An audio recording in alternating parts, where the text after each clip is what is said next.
stand with him today.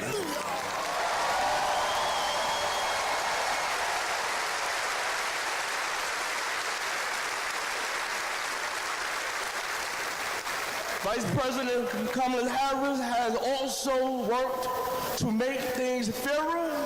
I know she will do the same as president. Now prove that message.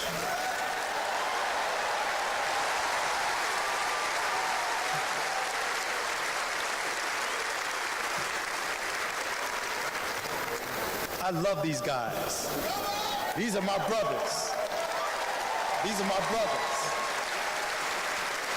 Yes, indeed. America. I am Yusef Salaam.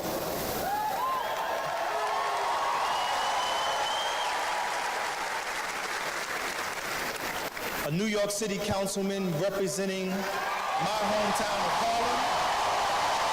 That's right.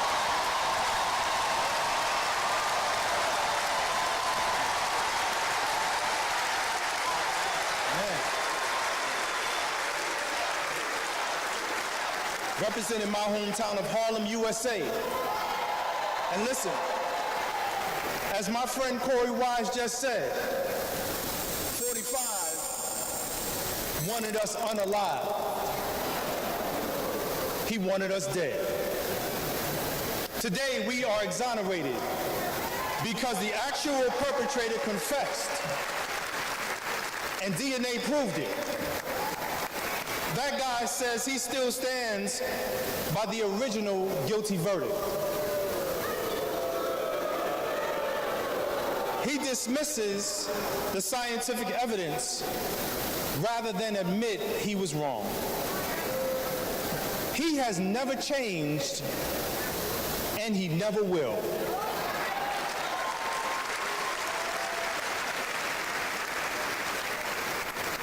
That man thinks that hate is the animating force in America.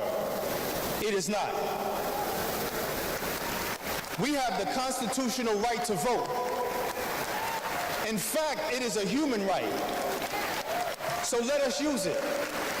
I want you to walk with us. I want you to march with us. I want you to vote with us.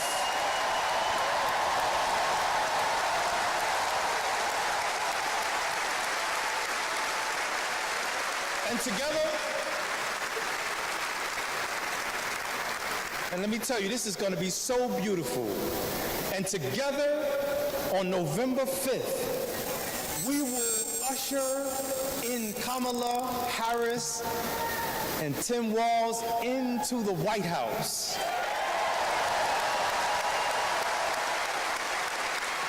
So I want to do this.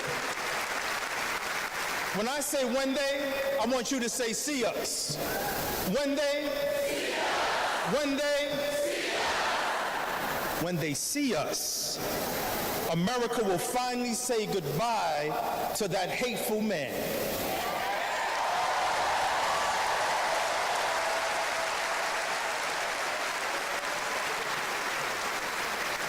We will say what I have said after 7 long years of wrongful incarceration.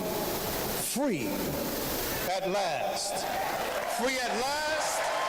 Free at last. Thank God Almighty, we are free at last. God bless you, and God bless the United States of America.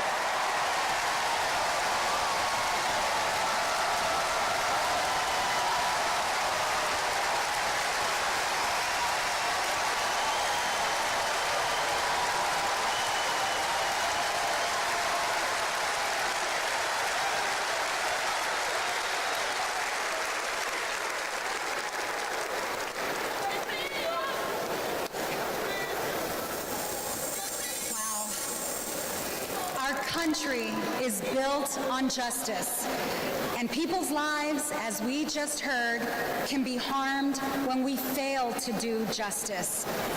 But Kamala Harris fights to do justice. No one knows that better than the prosecutors who fought alongside her.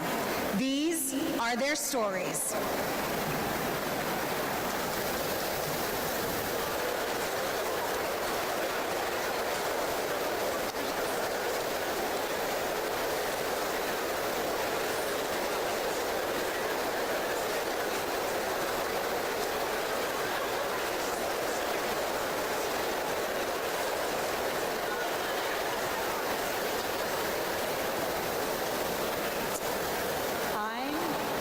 Lesner. I was a colleague in the courtroom when my friend Kamala tried one of her first cases and made the prosecutor's promise for the people. For Kamala, practicing law was always about protecting the vulnerable and giving the victims a voice. Women who were sexually assaulted, children who were mistreated and sexually abused. She helped them navigate their nightmares and demand justice for their injuries. And she did it all with grit and grace, intelligence, and heart. She was a remarkable prosecutor, and she will be a remarkable president. Survivors of sexual assault struggle to be heard over the cacophony of voices demeaning, discrediting, and vilifying them. When powerful offenders are allowed to manipulate public opinion by attacking their victims' credibility, all victims suffer. Those words are from the 2021 amicus brief filed by RAINN, the nation's largest anti-sexual violence organization, in the case of E. Jean Carroll versus Donald J. Trump. As a legislator and lifelong advocate against sexual violence, I urge all of us to stand together to support survivors, believe them, and hold perpetrators accountable.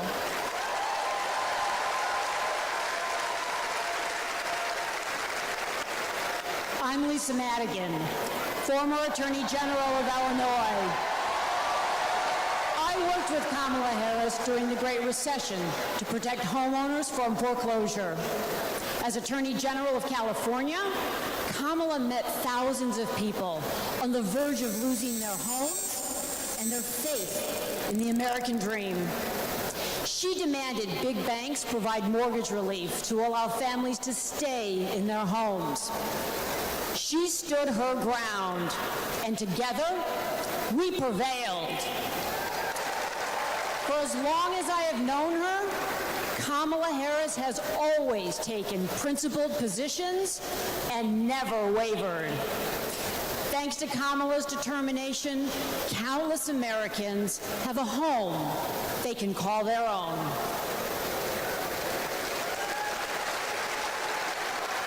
And I'm Mark Morial, civil rights leader and former mayor of New Orleans. In the 1970s, Donald Trump was sued for refusing to rent his apartments to African Americans. His employees were told, put those applications in a drawer and leave them there. It was straight up housing discrimination. It was racism, and civil rights advocacy put an end to it. Kamala Harris has a plan to build more housing, keep rent prices fair, and help more people own homes. Donald Trump, you denied black people the American dream, and Kamala Harris is creating a future where every family, yes, every family has a place to call home. I'm Nathan Horns. In 2010, I went to college in California to pursue my dreams, but ended up with a nightmare. Corinthian Colleges was a predatory for-profit chain. They defrauded more than 500,000 students and burdened us with loans we could never repay. Then, Kamala Harris stepped in. As Attorney General of California, she stuck up for students. She prosecuted Corinthian, and as Vice President, she stuck with us. As we fought and we organized for debt relief, the Biden-Harris administration came in, canceled all Corinthian student debt, and gave us back our futures. My name is Tristan Snell, and I prosecuted Trump University.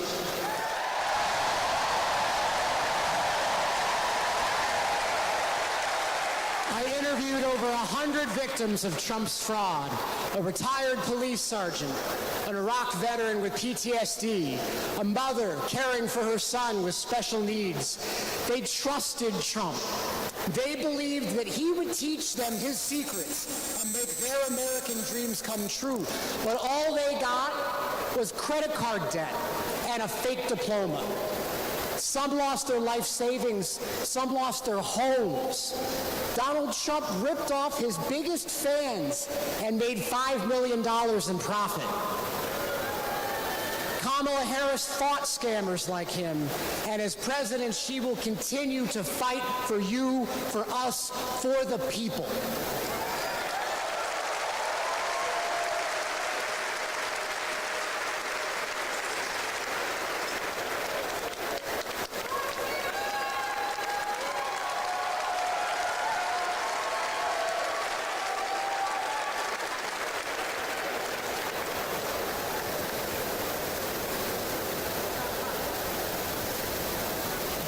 Please welcome Massachusetts Governor Maura Healey.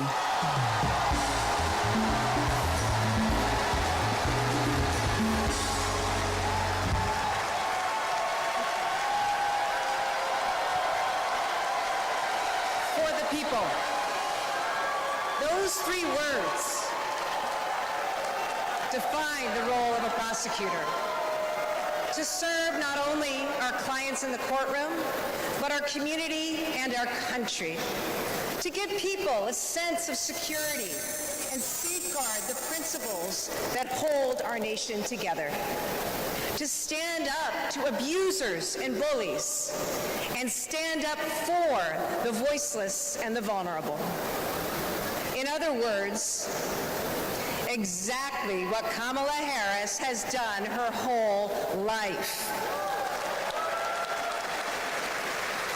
When she was DA, mothers of children who'd been murdered, whose cases had gone cold, would come to her office saying, "I'll only speak to Kamala," because they knew she would listen, because they knew she would help them find justice.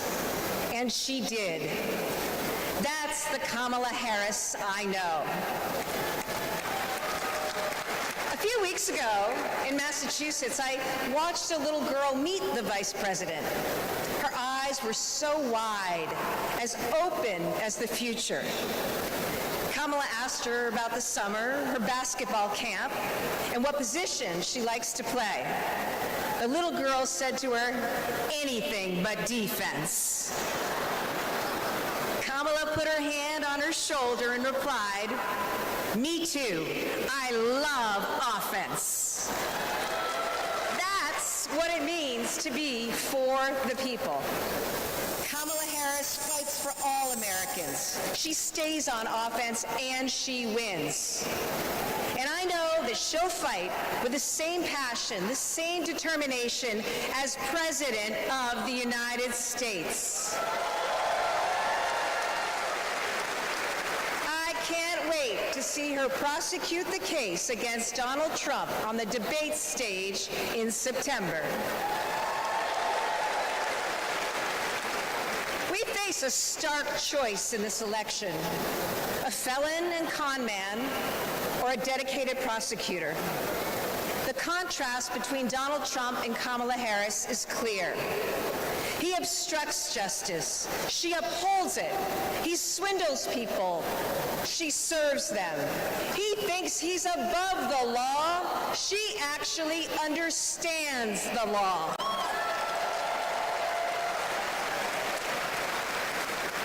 That's what this election comes down to. One candidate who's out for himself, or Kamala Harris for the people.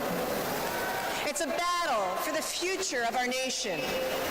And tonight, we will prove beyond a reasonable doubt that Kamala Harris should be, she must be, the next President of the United States.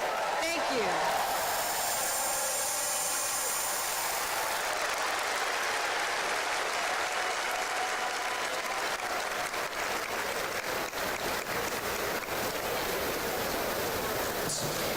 Please welcome survivor and advocate Courtney Baldwin.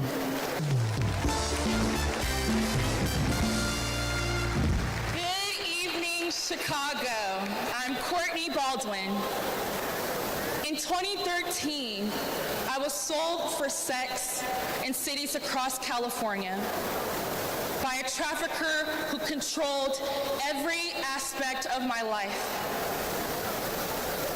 During those dark moments, I held on to hope that one day I'd be seen as more than a victim, that I could pursue my dreams, and that my trafficker will be held justice. I didn't know it yet, but waiting for me on the other side were people who were fighting for survivors. One of them was Kamala Harris. As California's Attorney General, she fought Backpage.com, the website that let me and thousands of others be bought and sold. She filed criminal charges against its owner that shut down the website for good. No one has ever done that. Vice President Harris is fearless, compassionate, and she still gives me hope. She's protected people like me her whole life, and I know she'll fight for us all as president. Thank you.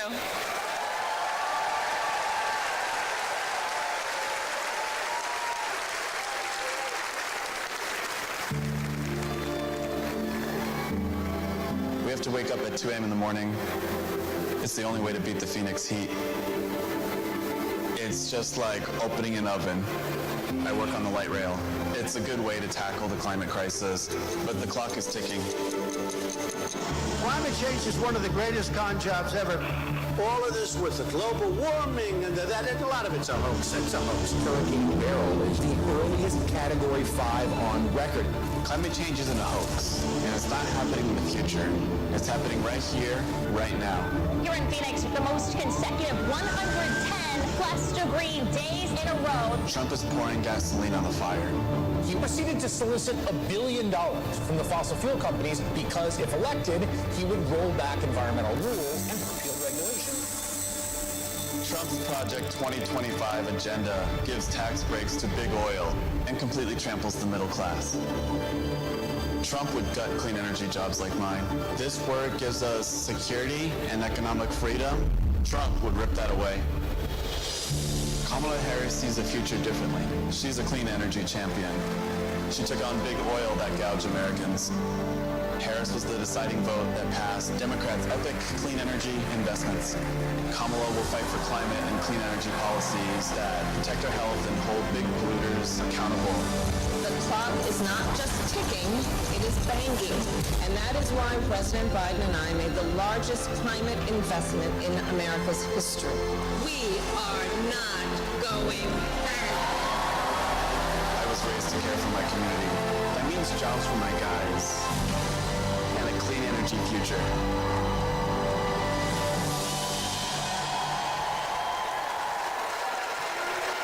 Please welcome former New Mexico Representative Deb Haaland.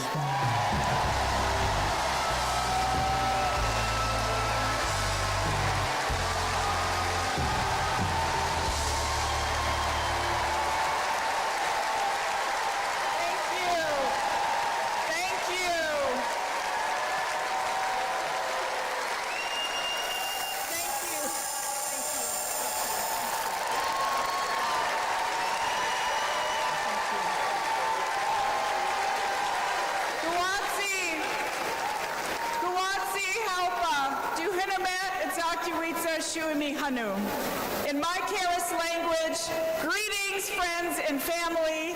My name is Kresh Turquoise, and I'm from the Turquoise Clan.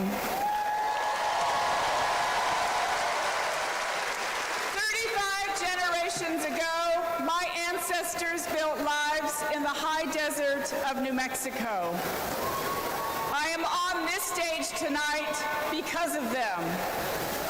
while fishing with my dad and running through the desert with my cousins, I learned that we have a responsibility to take care of our planet. Donald Trump never learned that lesson. He called the climate crisis a hoax. He made it easier for big companies to poison our air and water. An American president must lead the world in tackling climate change. We need a president who understands that assignment. That's Kamala Harris.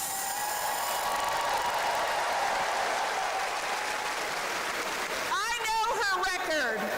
She held polluters accountable for spilling oil into the San Francisco Bay. She defended President Obama's Clean Power Plan in court.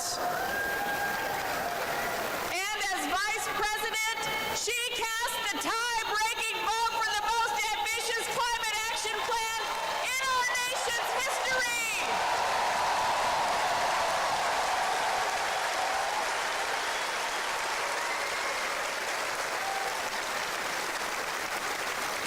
Kamala Harris and Tim Walz will fight for a future where we all have clean air, clean water, and healthy communities.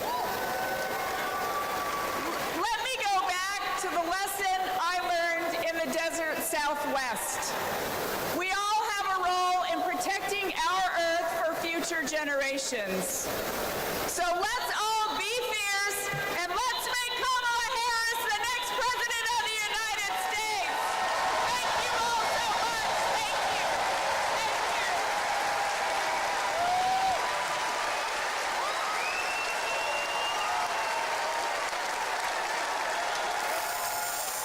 It's an election year, and both parties are battling to prove that they stand with workers. But sometimes, workers don't get the invite. Do you know where the auto workers are? I haven't seen anybody from the UAW. Nobody from the UAW? After we struggled to find any auto workers at Trump's Rally for Auto Workers, we hit the road to find out what Democrats have been up to. The Inflation Reduction Act is helping to fuel a boom in clean energy. Creating 9 million new clean energy jobs over the next 10 years, once in a generation investment. I thought that American manufacturing was supposed to be dead. Here I am looking at one of the biggest auto mega plants being built. We talked to workers in rural Tennessee who joined a union for the first time to build one of the largest battery plants in the country. We have 20-year-old people thinking about their future. We never did that. I got things now that I never thought I could have. Generational wealth, I'm working on that. Medical, dental, vision, pension, something to fall back on when it's all over with. We went to Vegas, where union workers are building America's first high-speed rail. To Lordstown, Ohio, where auto workers who lost their jobs under Trump returned to work at a new battery plant. This could be the future. This could bring industry back to Lordstown. We saw it in its heyday, and here we are. We have the opportunity to make the battery. In Milwaukee, where workers are replacing every lead pipe in the city. It helps with the struggle. You don't have to struggle with 2 or 3 jobs. You know, you can maintain with 1 job. This is my own neighborhood. This is our neighborhood. Yeah. Makes me feel good because I'm giving back something. It's easy for stories like these to get drowned out by fake worker rallies at non-union plants. Does anybody know that there's a Donald Trump event just an hour away from here? Yes? No? No. Was anybody invited to it? But over the last 4 years, only one party has invested trillions in clean energy, bringing back manufacturing and rebuilding infrastructure, putting workers at the center of it all. And this is just the start. Please welcome John Russell.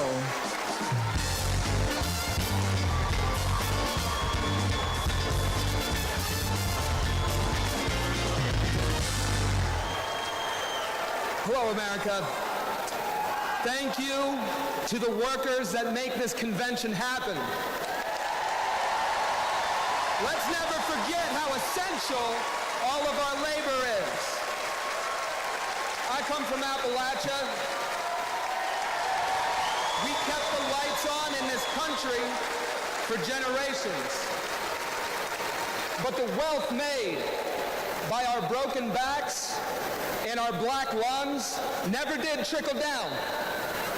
And Washington listened to rich men demanding that we stick with dirty energy at any cost. Across the country, working class people are looking for a political home after years of both parties putting profit above people. Now, Trump, a billionaire, says that he'll take on the elites. But then he promises handouts to big oil, and he punches down at anyone with the guts to be different. But populism that insists we are too different to get along, is just divide and conquer by a different name. There's another sort of populism with roots in this party that we in West Virginia know well. They called us rednecks back in the 1920s because striking workers from all different races wore red bandanas around their necks as they fought and died for respect and a living wage. Their fight yesterday is our fight right now, right now. It is our choice to build on this progress and to create a political home for the mass of working Americans fighting for control over their government, their workplaces, and their planet. And it is our moment to live up to. Let's get after it. Thank you very much.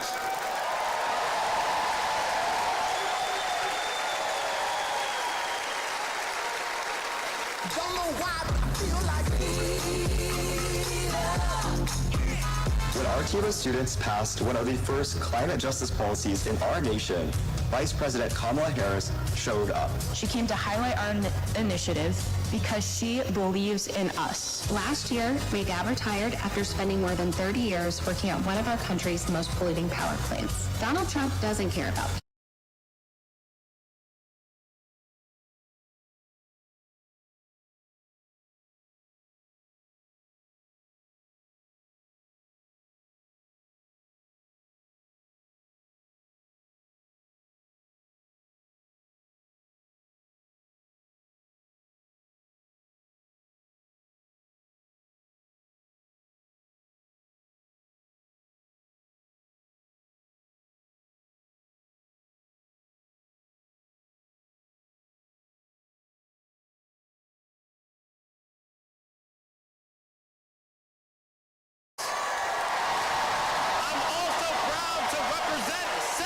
Florida.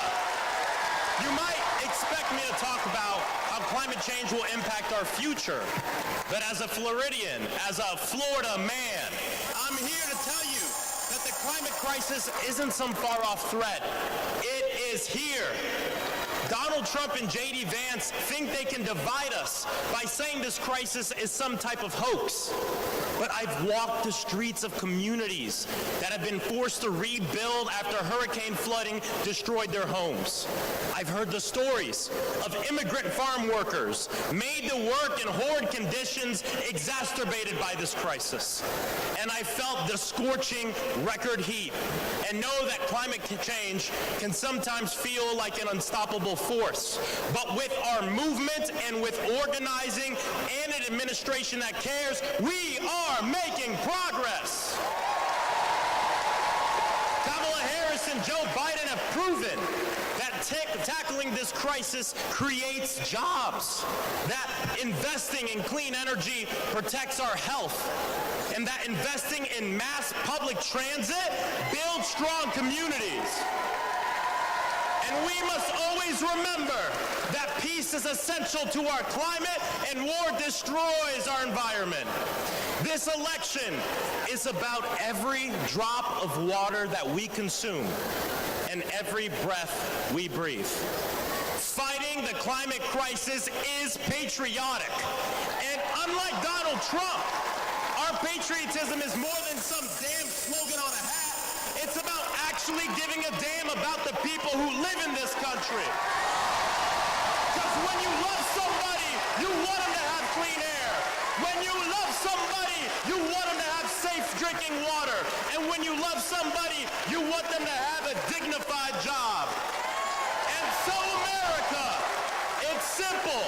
Let's get to work and elect Kamala Harris and Tim Walz for our planet, for our future, for our present, and for our people. God bless.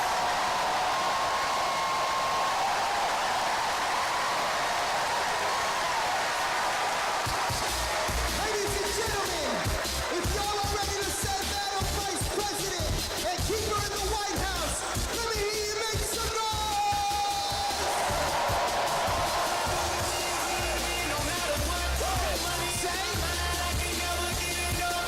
every time I hear everybody's hands go. Let me see. And they say yeah. And they say yeah.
What a great honor it was to represent Team USA and go out there and win that gold medal at the Olympics this summer. And that unity on and off the court reminded us all that together we can do all things and continue to inspire the world. That's why I believe that Kamala, as president, can bring that unity back and continue to move our country forward. This is about preserving hope and belief in our country, making sure families can be taken care of during their most precious times. I got to visit Kamala with my team in the White House last year, and I can tell you one thing I knew then, and I definitely know now. The Oval Office suits her well. So in the words of Michelle Obama, do something. Go vote. Be active. Let's show out in November like never before.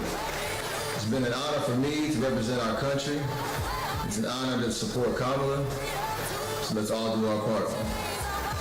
God bless. Please welcome Democratic nominee for U.S. Congress in Alabama, Shamari Figures.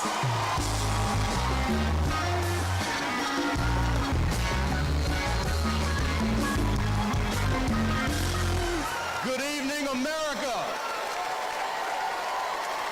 And hello, sweet home Alabama. I am running for Alabama's 2nd Congressional District. This is the district that gave America the Tuskegee Airmen, Rosa Parks, Fred Gray, and it is the birthplace of the Civil Rights Movement in Montgomery, Alabama. And of course, this district is home to Mr. Good Trouble himself, Congressman John Lewis. Look, my pathway to this stage was paved by a legacy of fighters. Fighters that include my mother, Alabama State Senator Vivian Davis Figures, who is here at her 11th DNC. And it also includes my father, my late father, Michael Figures, who was also a state senator and civil rights lawyer who sued the Klan into bankruptcy. Listen, all of America, all of us owe a debt to courageous freedom fighters, both known and unknown, a debt that can never be repaid. But what we can do is ensure that the work of those fighters who came before us continues, and that our sacred right to vote is always protected. Kamala Harris gets this. She's working to protect our freedoms every single day. And that's why she will sign into law the John Robert Lewis Voting Rights Act once it is introduced again by Congresswoman Terry Sewell.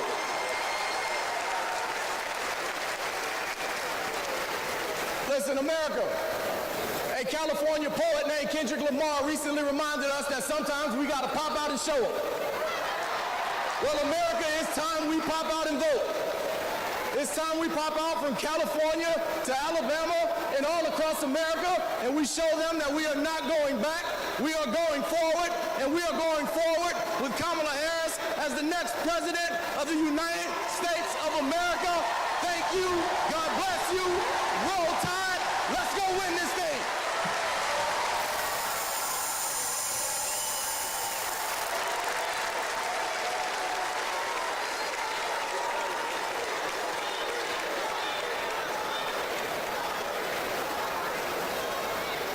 As I close out my segment tonight, I gotta send a quick message. Madrecita querida, I love you. Kamala Harris and Tim Walz understand what everyday Americans are going through because unlike Donald Trump, they actually grew up in families where every dollar mattered, where everything was earned and nothing was handed to them. Our next speaker knows something about that too.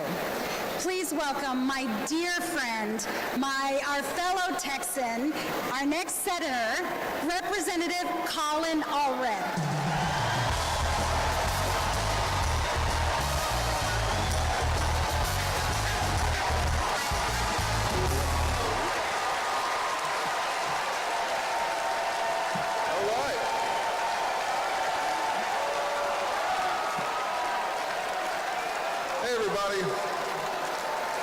I'm Colin Allred, a congressman from Dallas, dad to two perfect little boys.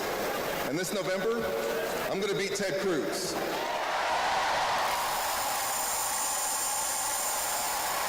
I'm so proud to be here to support our next president, Kamala Harris.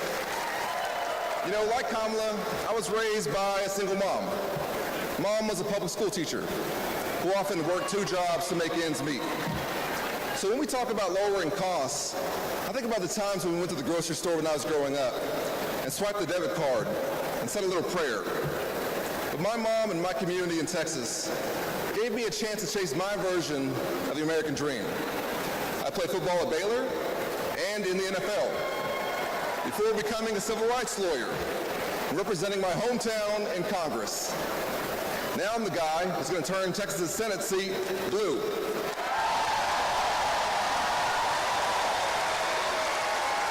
You know, in the NFL, we had a term for guys like Donald Trump and my opponent Ted Cruz.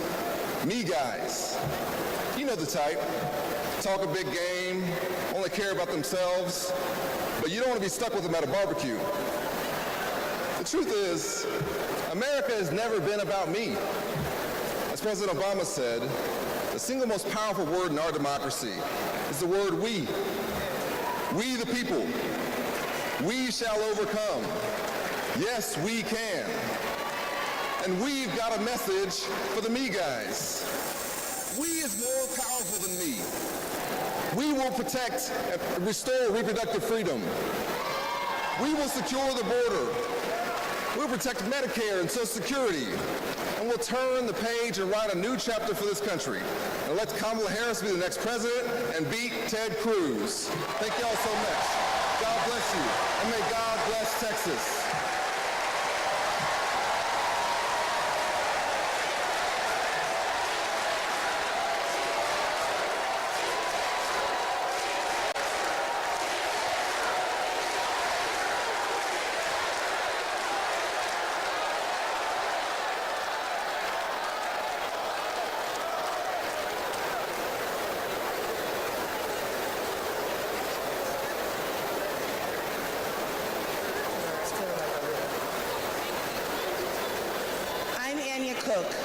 This is my husband, Derek, and our daughter, Anaya.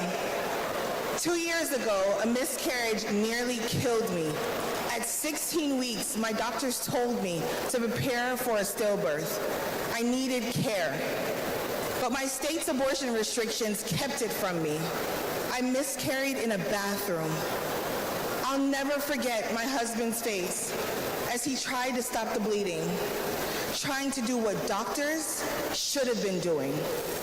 When I reached the hospital, I'd lost nearly half the blood in my body. I can't change the past, but we can choose a different future.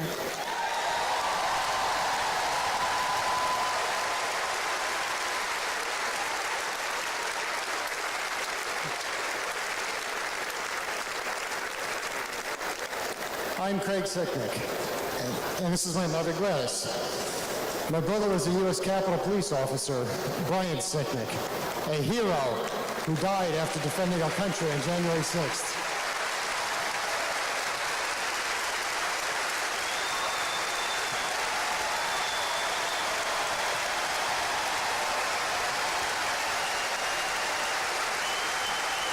My father knows how dangerous Trump is.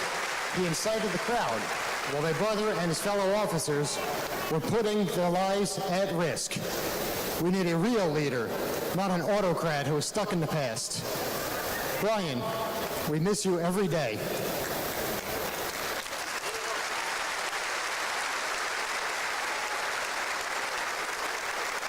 I'm Gail DeBoer. I've had type 1 diabetes since I was 11. Stressing about insulin cost has been a constant in my life. President Biden and Vice President Harris have moved mountains to help. Medicare can finally negotiate prescription drug prices.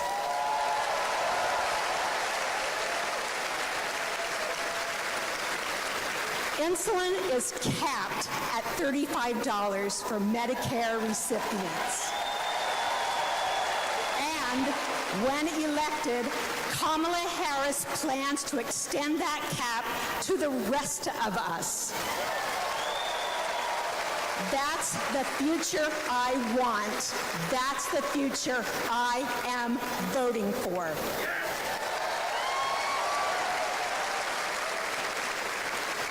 I'm Wani Romero, owner and CEO of Mothership Coffee in Las Vegas. I put in work to build my business. When COVID hit, this administration's support kept us moving. I hired staff and we grew. We've more than doubled in size since the pandemic, and it's just not us. Over the last 4 years, 19 million new business applications have been filed. Like Trump, I grew up in Queens, but unlike him, I built my business with grit. That's my story. That's the American story. Let's turn the page on Trump.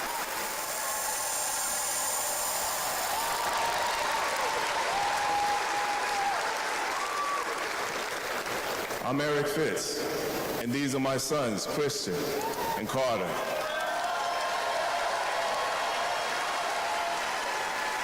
I always try to set an example for my boys, to teach them compassion, accountability, and resilience. I want those values to be reflected in our leaders. I don't want to have to turn off the TV because our president is lobbing insults or telling lies. I'm tired of all of the hate. It's time to move forward together and build a country our kids can be proud of.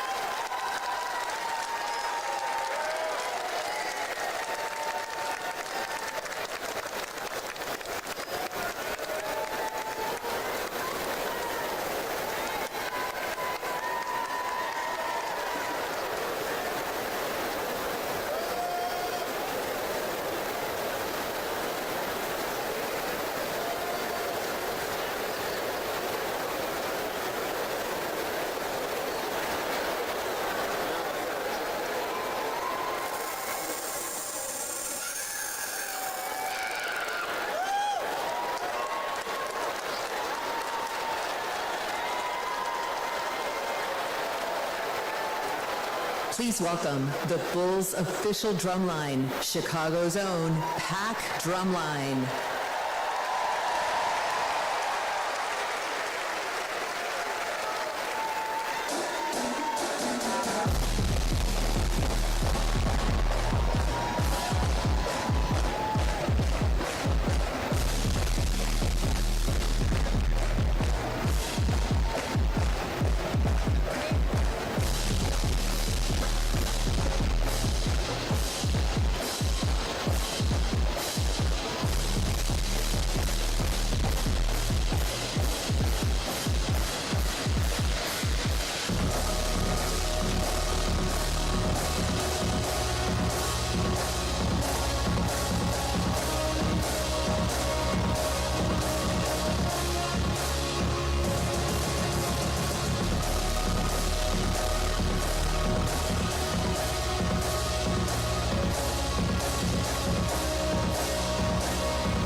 Party's not over, Chicago!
Oh, say, can you see by the dawn's early light what so proudly we hailed at the twilight's last gleam, whose broad stripes and bright stars through the perilous fight o'er the ramparts we watched were so gallantly streaming, and the rocket's red glare, the bombs bursting in air, gave proof through the night that our flag was still there. Oh, say does that star-spangled banner yet wave?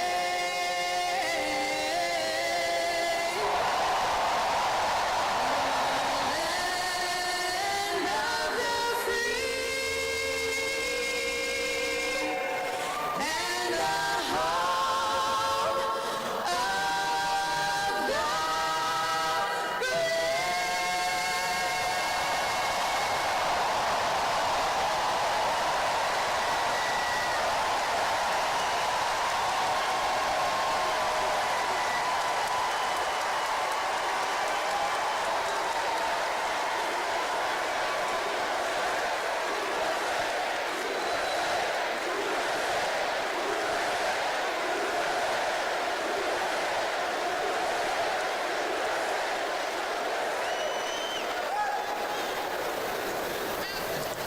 Please welcome Kerry Washington.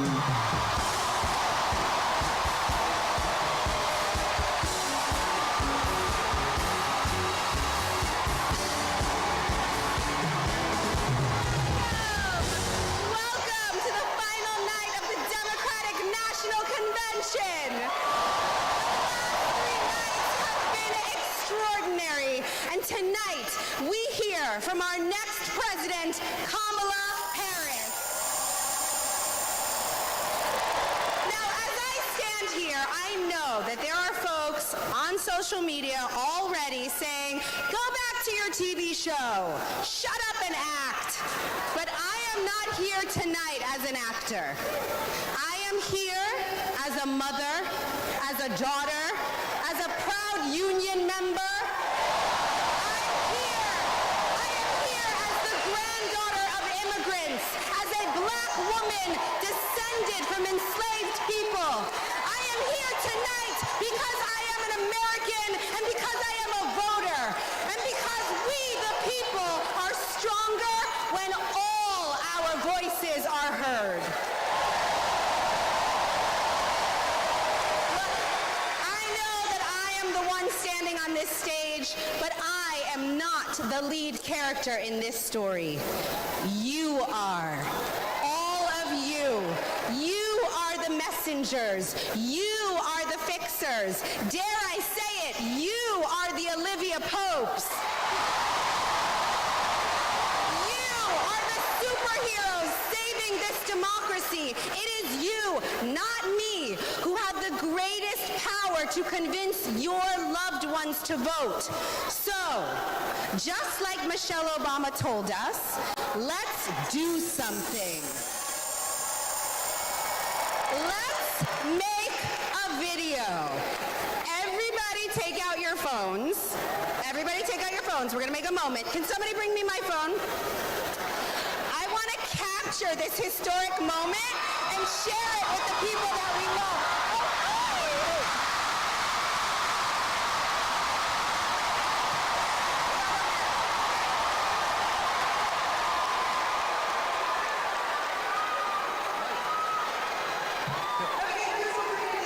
You're gonna take this video, guys. We're all gonna take it together. We're gonna post it to social media, text your friends, send this message out into the world. When I say when we fight, you're gonna say? Are you ready? Okay, let's record. We're recording. You ready, Tony? Yep, I'm ready. Okay, ready? When we fight! When we fight! When we fight!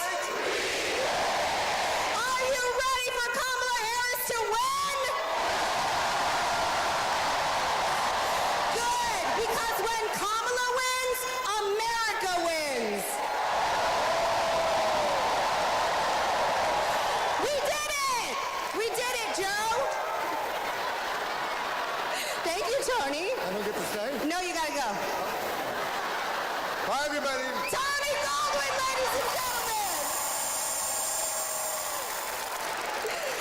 Okay, so listen.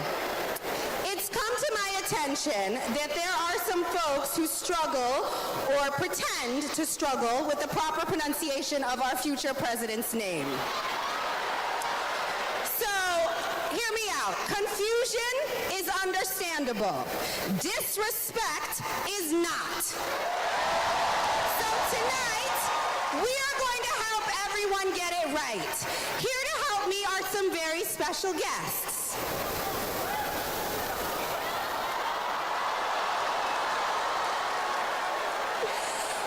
Thank you, ladies. Can you tell us your names? Hello, everybody. My name's Amara. And my name is Leela, her little sister. And what are you here to do? To teach you how to say your auntie's name. Okay. So how do you pronounce it? First you say comma like a comma in a sentence. Then you say la like la la la la la. Put it together and it's 1, 2, 3, Kamala. All right, so let's practice. Everybody over here say comma. Everybody over here say la. Together.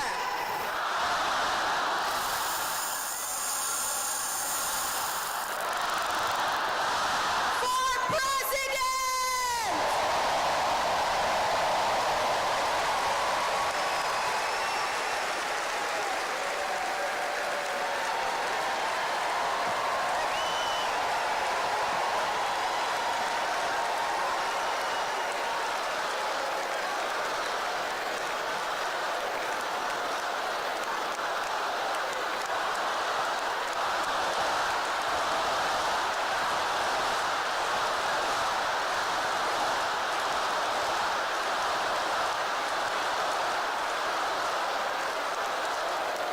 Please welcome Mina Harris, Ella Emhoff, and Helen Hudlin.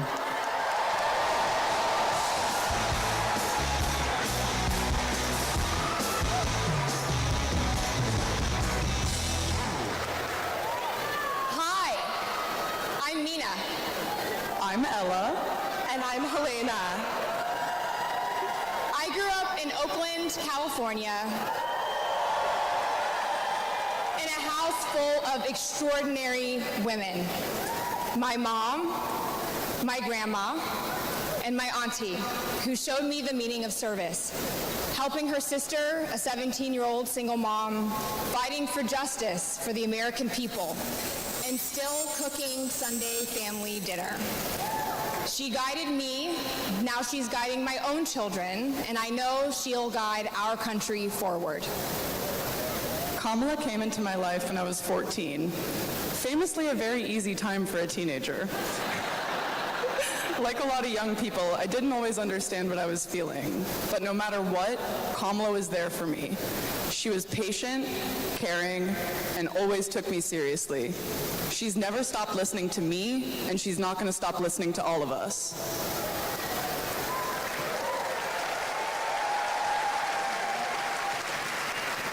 Kamala Harris is my godmother. To me, her advice means everything. Whether it's pursuing my passions, making an impact, or finding hope when the world doesn't feel so hopeful. She taught me that making a difference means giving your whole heart and taking action. She's fighting for economic opportunity, LGBTQ plus equality, and reproductive freedom, because we are not going back. She's fighting for social justice, health justice, environmental justice, and she isn't alone. We're all in this fight together. So let's keep up the fight, let's keep up the joy. And let's elect this extraordinary woman as our next president.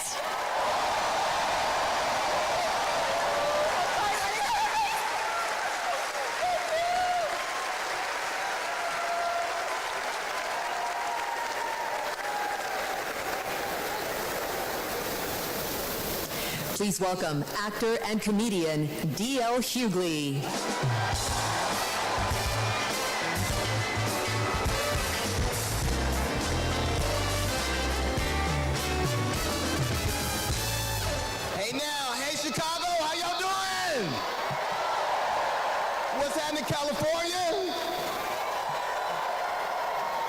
Now, wait.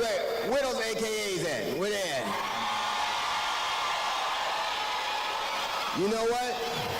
In 3 months, ain't gonna be no living with y'all. I can tell you this, I don't blame Donald Trump for not wanting to debate Kamala. I've been married to a black woman for 40 years and I ain't won one debate. I'm owing $93,000. Now, of course, Trump is saying that Kamala isn't black. I guarantee you this, Kamala's been black a lot longer than Trump's been a Republican.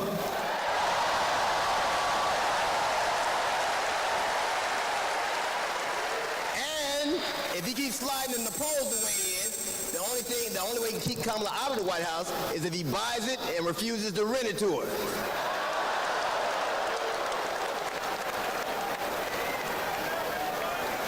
Of course, Kamala's getting broad support. They got black men for Kamala, white men for Kamala, Latinos and Asians for Kamala. They even have Republicans for Kamala. Republicans for Kamala. I guess Donald Trump will finally know what it's like when you get left for a younger woman.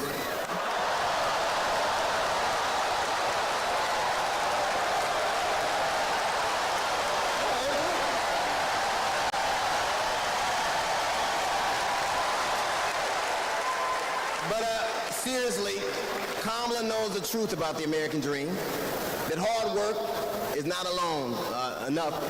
Hard work alone is not enough to succeed, that you need access and information and opportunity. And she knows that some folks are often denied those very things.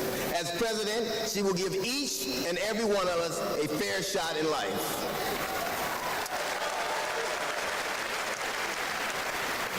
But I have to admit, I didn't always believe that. I mean, if you told me the 15-year-old me would be on stage supporting a prosecutor and a teacher,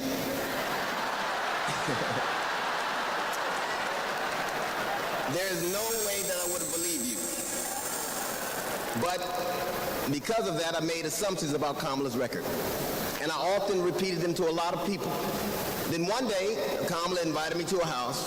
She put her hand on my shoulder and she asked me to do some research. Something I had never done. Something a lot of people I know had never done before. Imagine attacking someone's character without a single Google search. So I did what I should have done in the first place. I learned that she had done for us exactly what she promised to. I believe that your apology should be as loud as your accusation, and I'm here apologizing in front of the whole damn world.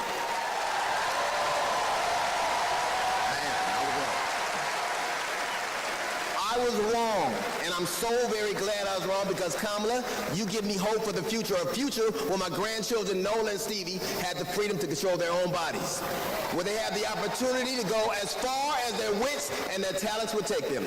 That future, ladies and gentlemen, is possible, but only if we elect Kamala Harris as the 47th President of the United States of America.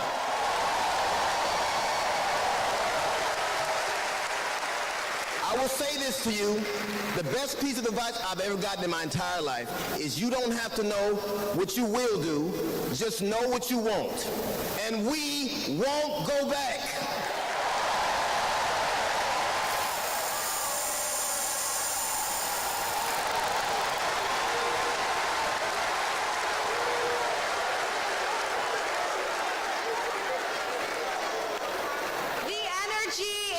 Room is electric. And you can feel it everywhere, all over the country. In the coming weeks, I want us to find ways to maintain this energy and this joy and this commitment, because there will be days when the work ahead seems impossible. And when that happens, I know what I do. I get involved, I get engaged, I ask myself, how can I be of service to my community? Because community is why we do this. Am I right? Yes, we do this for our children, for our parents, for our teachers and care workers who treat our loved ones like their own. We do this for working families who make this country thrive. We do this for the planet and for each other. We do this for justice and for peace and for democracy. And as we are about to hear, we do this for the safety of our communities.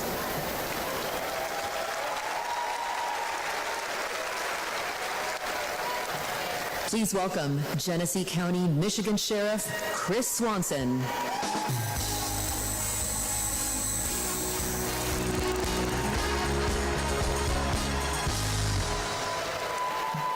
My job is to protect people, all people.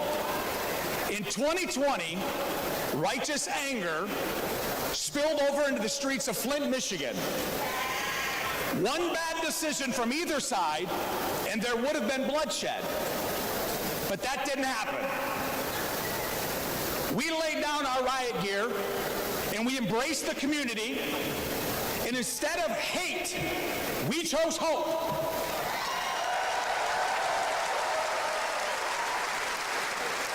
On January 6th, the opposite occurred.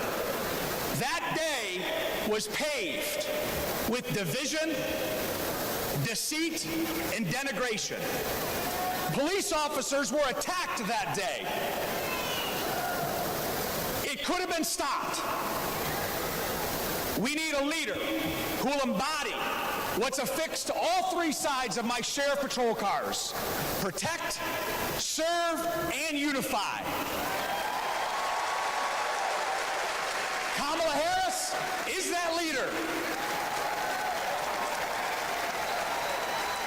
As a prosecutor, Kamala Harris protected us by putting violent criminals and sex offenders behind bars.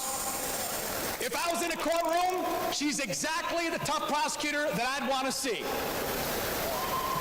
As vice president, she served America by keeping us safer. And I can testify firsthand, where I come from, crime is down and police funding is up. As president, Kamala Harris will unify our country. She will bring us together because our country needs a leader who will go toe-to-toe with drug cartels and bullies. One who has already taken the oath, raised her right hand to advocate for the people. I can tell you in 2020, we were able to turn a protest into a peaceful movement by walking together. One city, one community, and one country.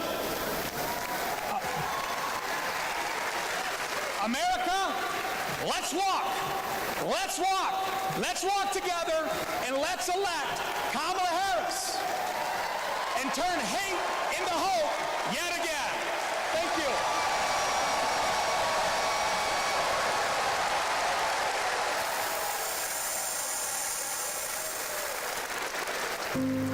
We were contemplating adopting, and then out of nowhere, I got pregnant. Jordan was so much fun as a child. When all of a sudden, Three of those rounds he aimed at Jordan. Jordan didn't deserve to die that way. Reports of an active shooter at a high school.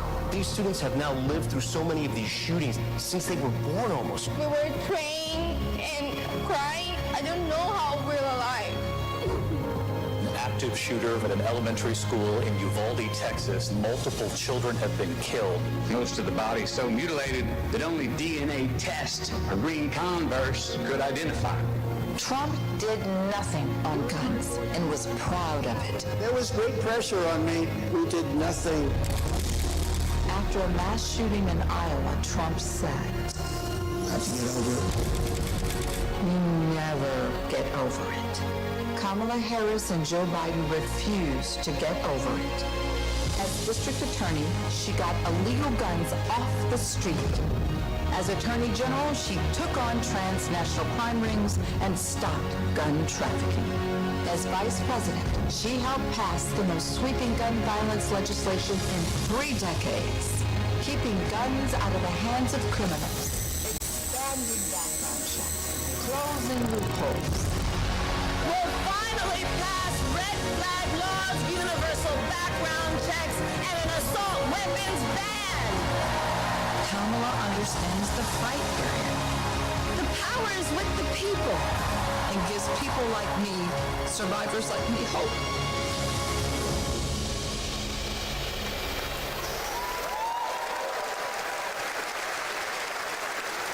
When I worked for Every Town Please for Gun welcome Safety, Georgia Representative Lucy McBath.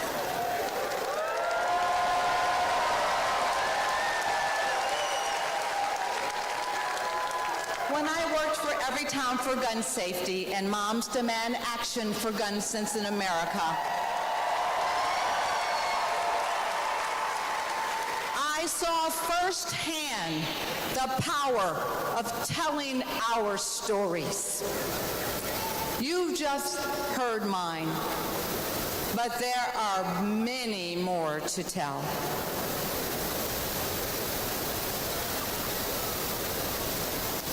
On December 14th, 2012, I walked into Sandy Hook School. I stopped at the office, chatted with my principal, then started my day with my second graders. Suddenly, a loud crash, like metal folding chairs falling. 154 gunshots blaring. Hiding in the coats, trying to sing with my students, trying to read to them, trying to drown out the sounds. Terror, crying, running. I carry that horrific day with me. 20 beautiful first grade children and 6 of my beautiful colleagues were killed. They should still be here.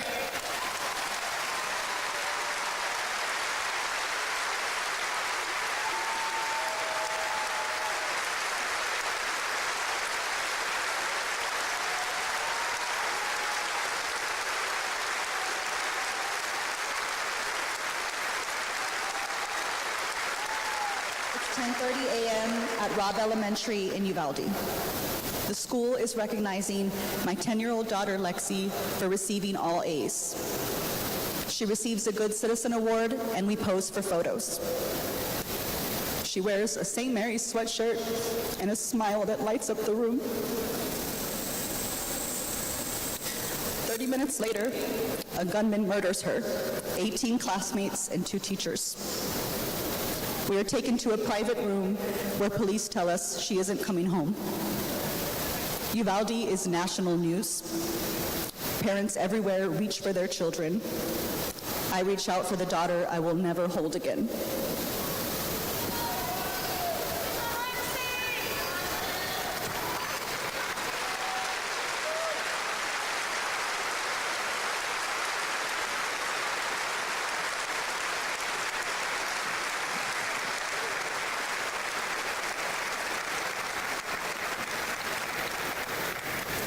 My niece, Sandy Patrice, was 22. She drove to Myrtle Beach for sun and fun and motorcycle parades. Hours later, my phone rang. Shooting on the beach. No one can find Sandy. I stayed calm. You see, my mother, Patricia Ann, had been shot and killed by an abusive partner. I was calm then, too. I got to handling business. I called relatives, the police, hospitals, and I kept calling, voice steady, heartbeat pulsing. Then I was connected to the coroner. 10 years of waiting, and Sandy's murder is still unsolved. I'll keep calling, and I'll keep fighting.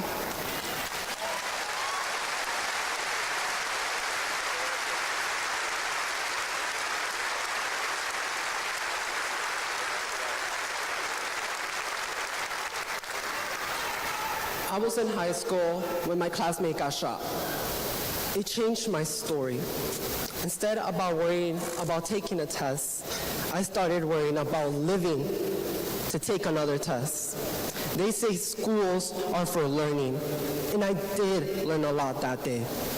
I learned how to run, how to hide and drop, that what happens in the news can happen to me. But I learned something else too, that we can write and must write a new story if we choose to.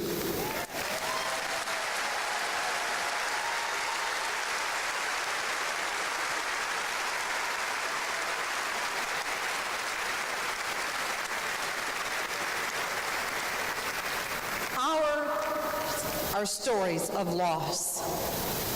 But make no mistake, our losses do not weaken us. They strengthen our resolve. We will secure safer futures that we all deserve. We will organize.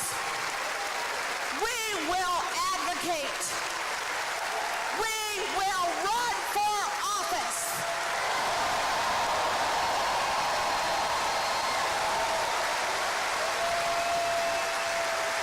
And we will join with Americans from small towns and big cities to keep our communities safe.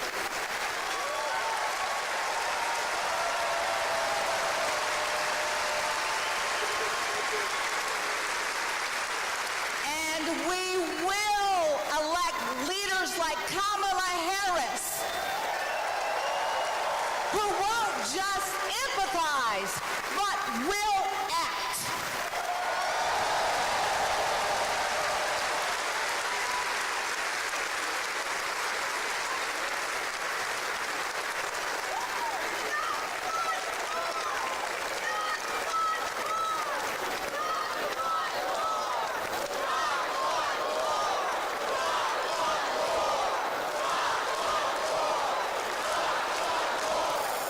Please welcome former Arizona Representative Gabby Giffords.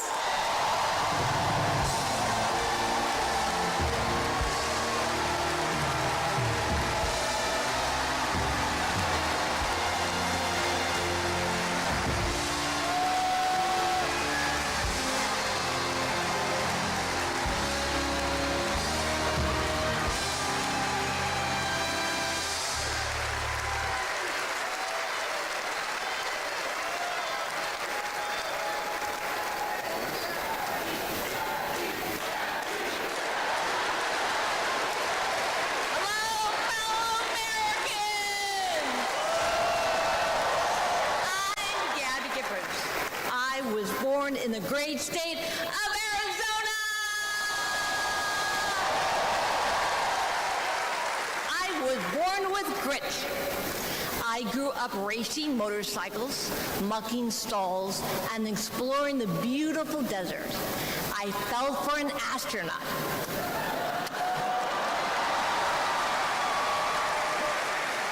For 5 years, I served in Congress from a swing district.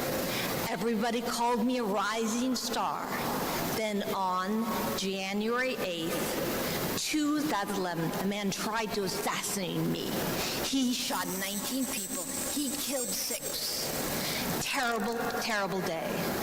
I almost died, but I fought for my life and I survived.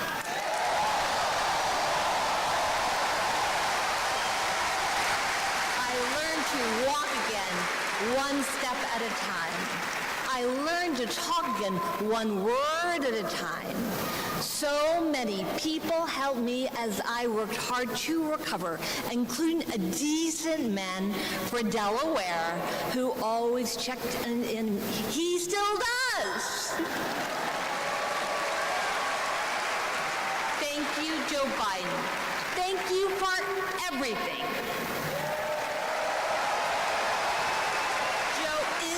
Great president. My friend Kamala will be a great president. She is tough. She has grit. Kamala can beat the gun lobby. She can fight gun trafficking. Kamala stood up to Wall Street and the drug company. She will protect abortion access. She will defend our freedom. She saved lives. Join me in voting for Kamala Harris.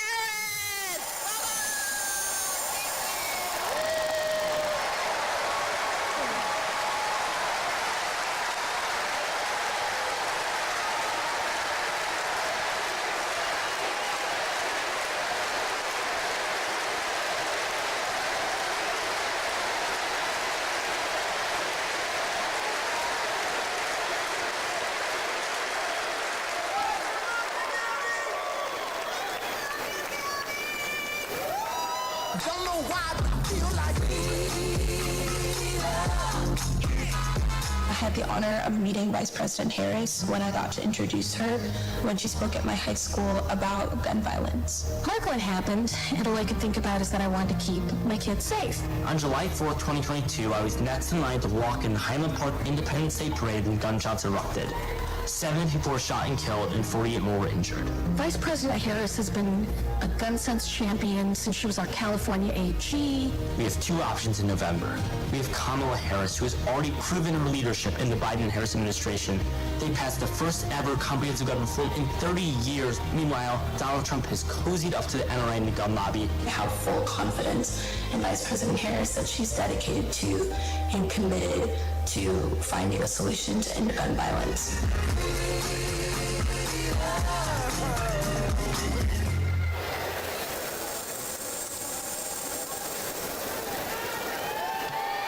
Please welcome 3-time Grammy-winning singer-songwriter and global pop icon, Pink.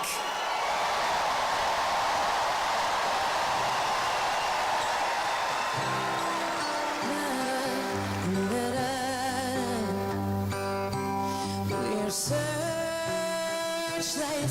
we can see in the dark. We're rockets pointed up at the stars. We are billions of beautiful hearts. The sold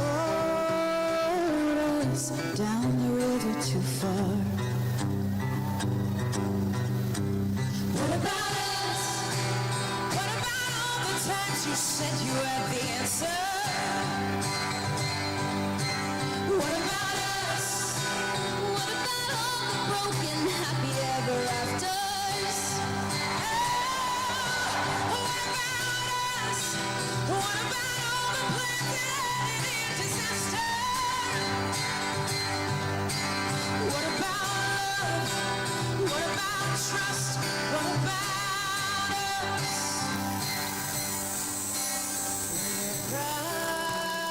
Problems that want to be solved. We are children that need to be loved. We were willing, we came when you called. But man, you fooled us. Enough is enough. What about us? What about all the times you said you had the answer? What about us? What about all the broken happy ever afters?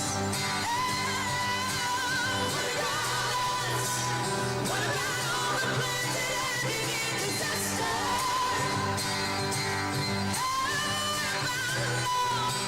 What about trust? What about us? Sticks and stones they may break these bones, but then I'll be ready. Are you ready? I don't want control. I want to let go. I'll be ready. Now it's time to let them go. What about us? What about all the time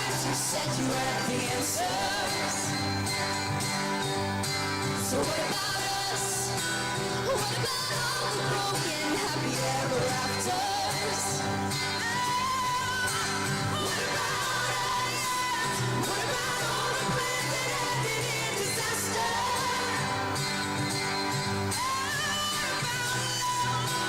What about trust? What about us? What about us? What about us? What about us?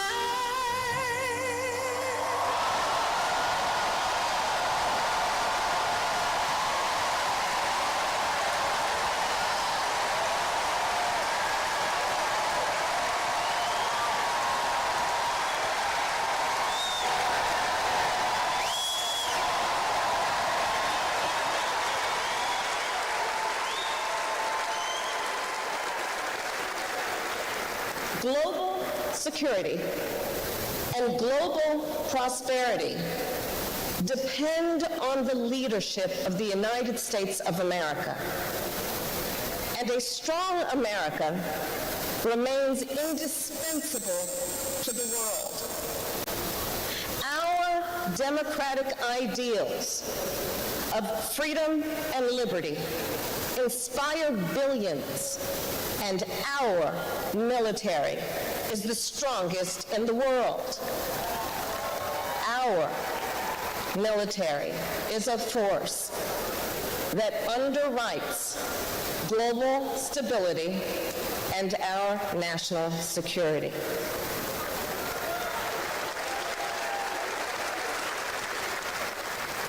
Please welcome Arizona Senator Mark Kelly.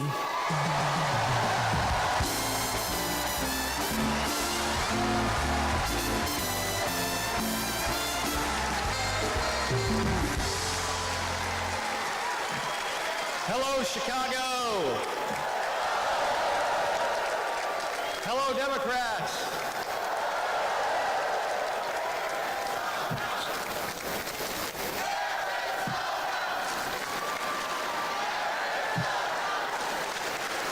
So, President Obama had to follow Michelle.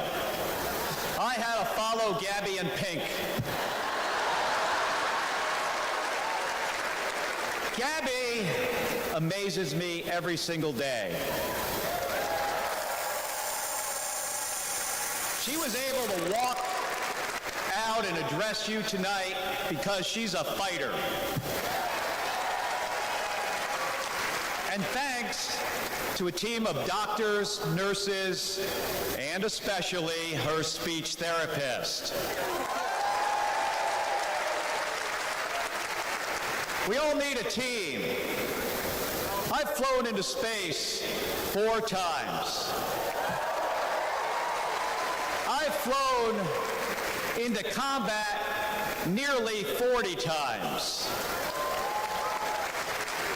Not once did I do that by myself. It took a team to accomplish a mission. It always does. I flew in the Navy during the first Gulf War. America rallied our allies to kick out a tyrant who invaded a neighbor.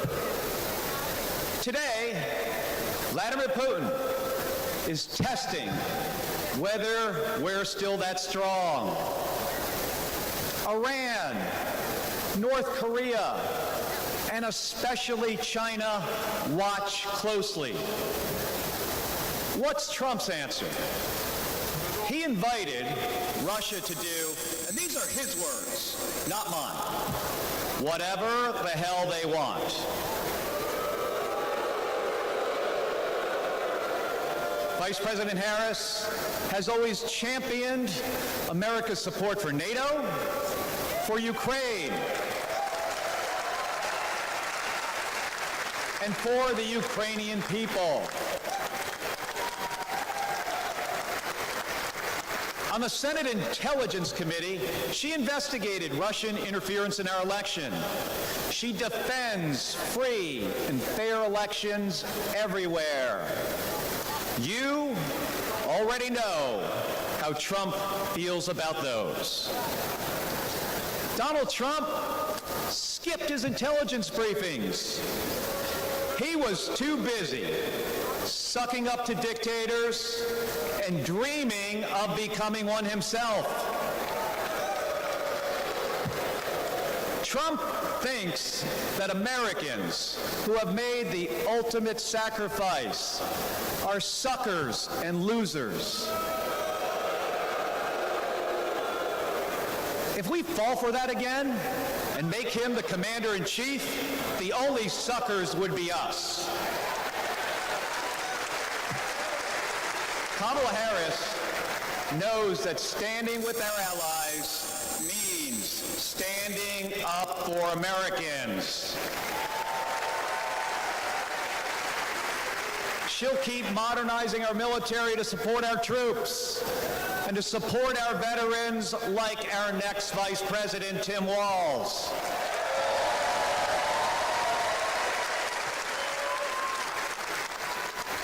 The world laughs at Trump, literally. But folks, it is not funny. When he was president, that meant the world was laughing at us. The threats we face are too serious. The sacrifices our service members make are too sacred.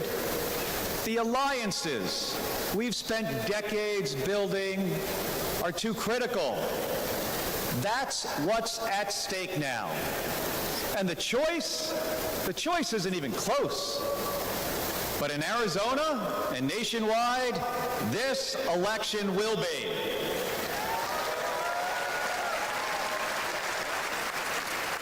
We'll win in the same way we launch rockets into space and land fighter jets on an aircraft carrier as one team on one mission. State by state, voter by voter, coming together. No country is better than ours at solving big problems. So, on November 5th, let's prove that America is still the leader the world needs today by electing the leader we need right now, Kamala Harris. Thank you, everybody. Thank you.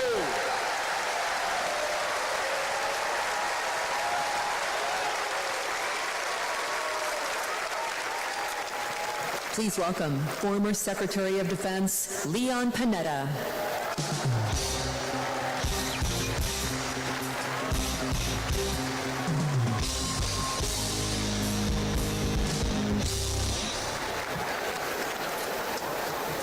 My fellow Americans, I'm proud to have served in the Army, the Congress, the White House, Chief of Staff, CIA Director, and Secretary of Defense.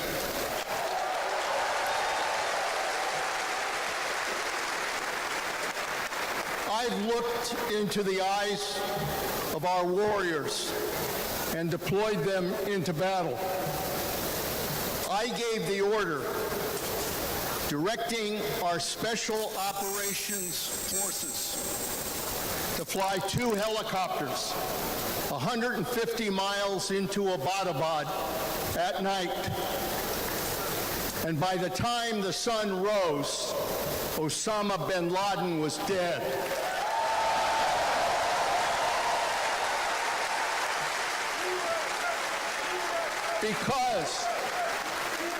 Because nobody attacks our country and gets away with it. Nobody.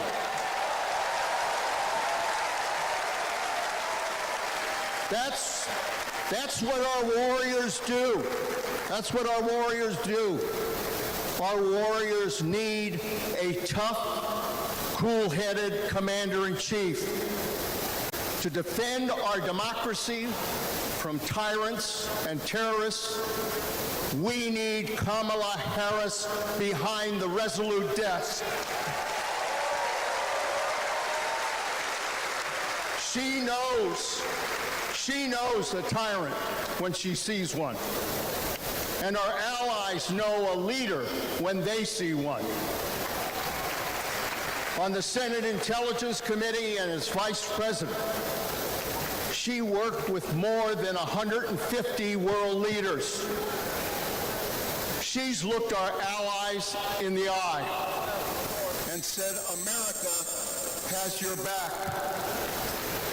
Trump would abandon our allies and isolate America.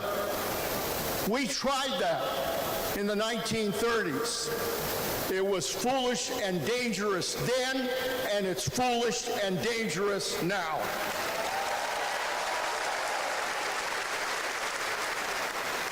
Listen to President Reagan.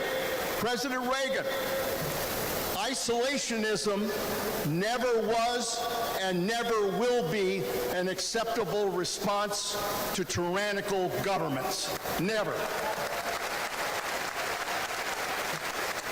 Trump tells tyrants like Putin they can do whatever the hell they want. Kamala Harris tells tyrants, the hell you can, not on my watch. She's worked with President Zelensky to fight back against Russia. She knows that protecting their democracy protects our democracy as well. Look, Donald Trump does not understand the world, and he does not understand the service and sacrifice of our military. Our fallen veterans are not suckers, they are not losers, they are our heroes.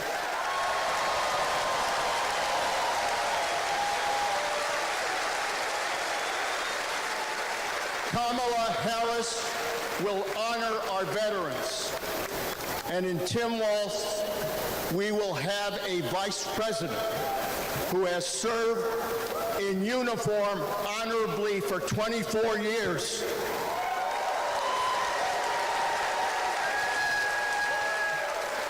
Kamala Harris understands this moment.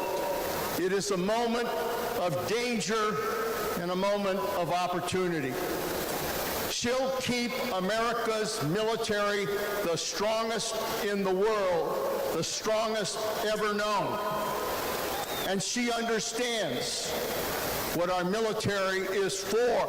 The role of our military is to defend us from foreign enemies. It is not to threaten Americans, and it sure as hell isn't to put immigrants in camps.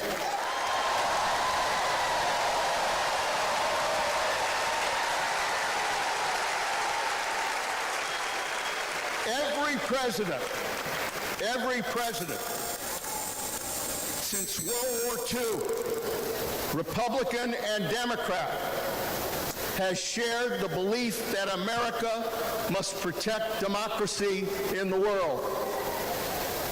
Every president has honored our veterans and their sacrifices. Every president, but one. So we face a critical choice: to vote for someone who stands with our military and stands up for democracy, or someone who will disrespect our heroes and undermine our democracy. My fellow Americans, there is only one choice. One choice. And let me tell you something. When she takes her oath of office, as she will this January,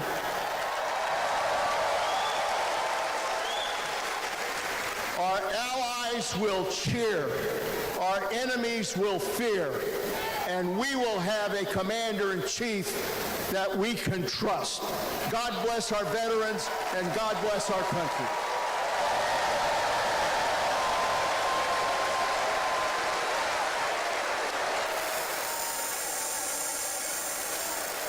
Please welcome Arizona Representative Ruben Gallego.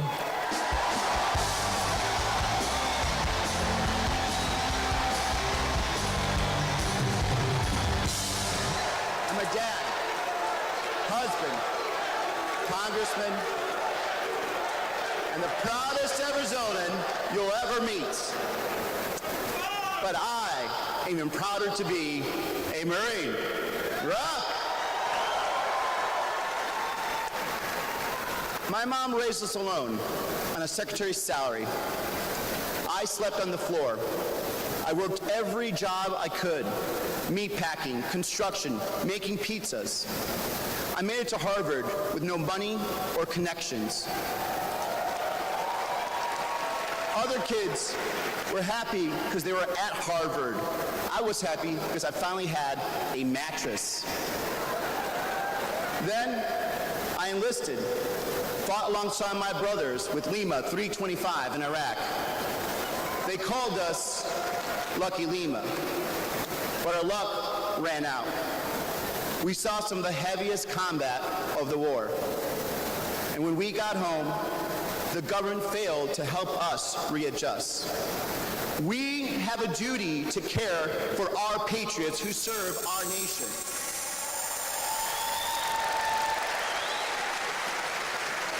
For the Vietnam veteran and Buckeye who relies on the VA for his medication. For the Afghan veteran in Pittsburgh who finally got treatment for his PTSD.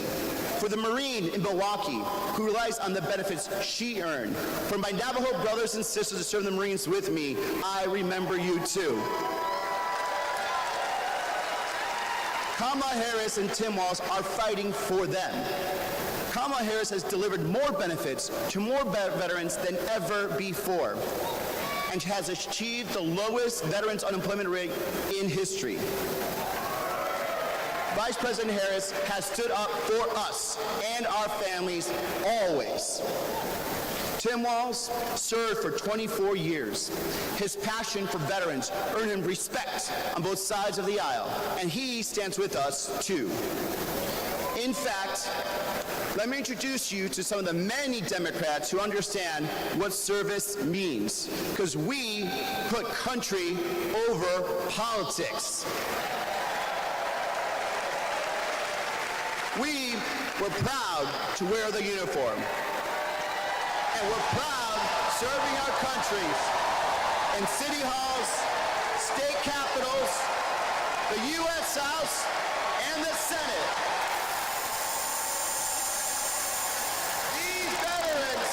Represent the best of our country. We stand united as veterans, Democrats, and patriots to fight for everyone who serves.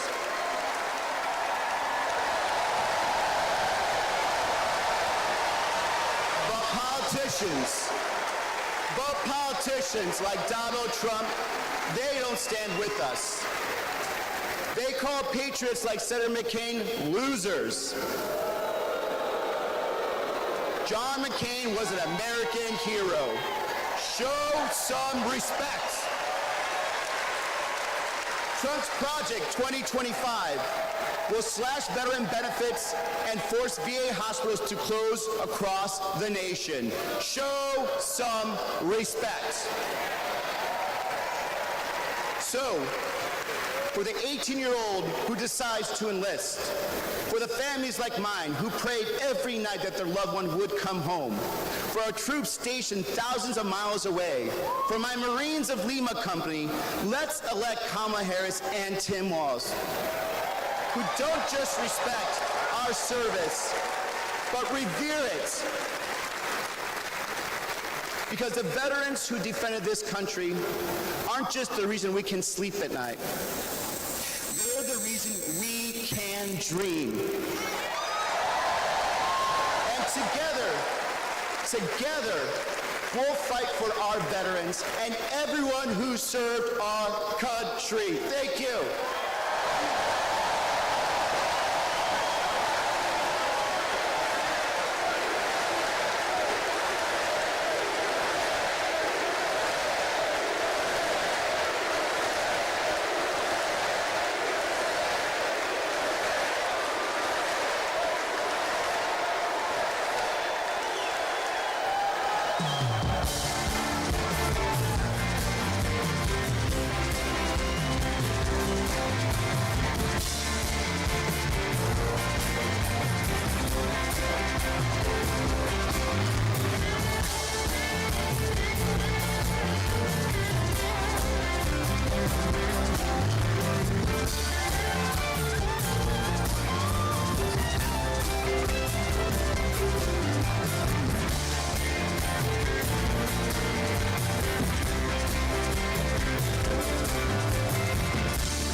Please welcome Michigan Governor Gretchen Whitmer.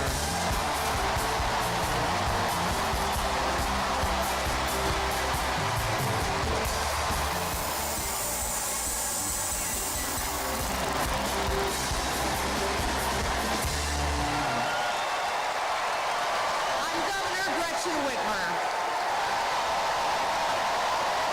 In Lansing, they call me Governor. But in Detroit, they call me Big Gretch.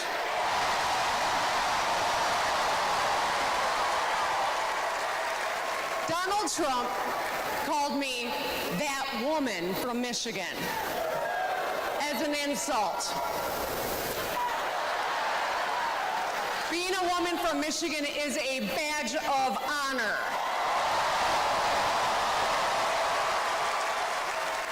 Like women across America, we just GSD. Get stuff done.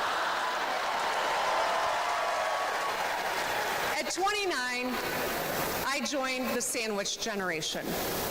Sandwiched between working and raising my newborn and caring for my mom, who was dying from brain cancer. It was hard, but not extraordinary. It's life. Those nights reminded me who I was fighting for. People just trying to make it. Kamala Harris knows who she's fighting for, too. She took care of her mom, who also battled cancer. As president, she'll fight to lower the cost of health care and elder care for every family. She's lived a life like ours. She knows us. Donald Trump doesn't know you at all. You think he understands that when your car breaks down, you can't get to work? No. His first word was probably chauffeur. You think he's ever had to take items out of the cart before checking out? Hell, you think he's ever been to a grocery store? That's what the chauffeur is for. But Kamala Harris, she gets us. She sees us. She is us.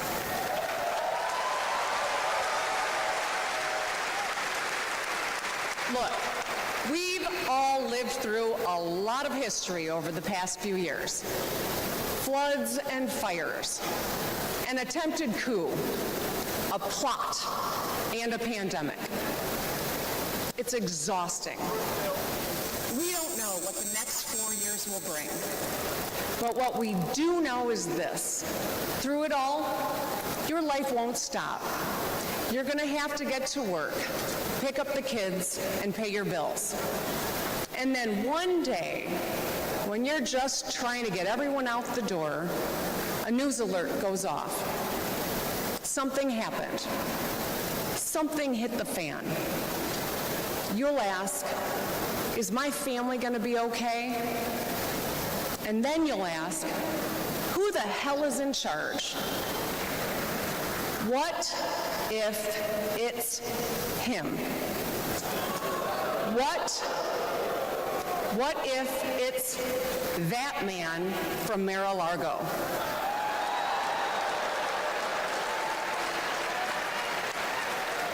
I know, in a crisis, we need someone strong enough to come up with a plan, to tell the truth, and to bring people together.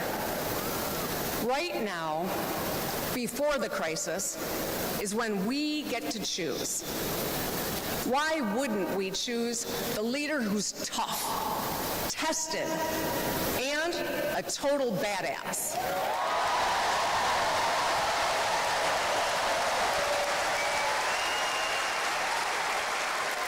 I know who I want as our commander-in-chief. America, let's choose Kamala Harris.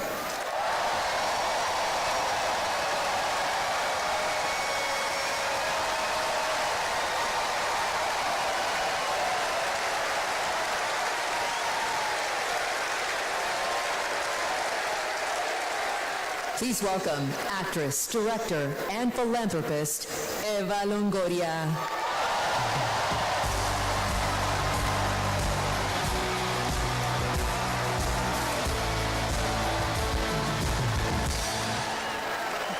Hello, Chicago! Yes! I am so excited to be here tonight. What an honor to be part of this historic moment, and y'all are part of it. Look, I have known Kamala Harris for more than a decade, and she comes from a family a lot like mine, and I'm sure a lot like yours. We were both raised knowing that no one was going to hand us anything, especially as women. That we were going to have to touch every rung of the ladder to get ahead. We were going to have to work really hard. Now, she worked at McDonald's, but I worked at Wendy's. And look at us now. You see, Kamala and I were able to see beyond the horizon because our families supported our big dreams. Well, guess what? As Americans, we're all part of one big family. Somos familia. And as familia, we have to have each other's back. We have to support each other's dreams because Kamala's success is our success. And she supports us to dream big, too. So let me tell you, in the Latino community, in our community, we have a saying, sí se puede, which means yes. It means yes, we can. But tonight, I'm here to tell you, yes, she can. So we're going to say, she se puede. So when someone asks you, is she ready to lead this country forward, we're going to say, she se puede. When somebody says, is she qualified for the job, we're going to say, she se puede. When somebody asks, is she going to be the first female president of the United States, we're going to say, she se puede. Our voices, our vote, we're going to decide this election. And let me tell you, the energy tonight isn't just here in Chicago, it's all across the country. People are gathered at watch parties everywhere to celebrate Kamala Harris. Say hello. Yes. All right. We know how to work, so let's get to work. Let's turn all of this enthusiasm and joy into action between now and November 5th. Let's go. She se puede. She se puede.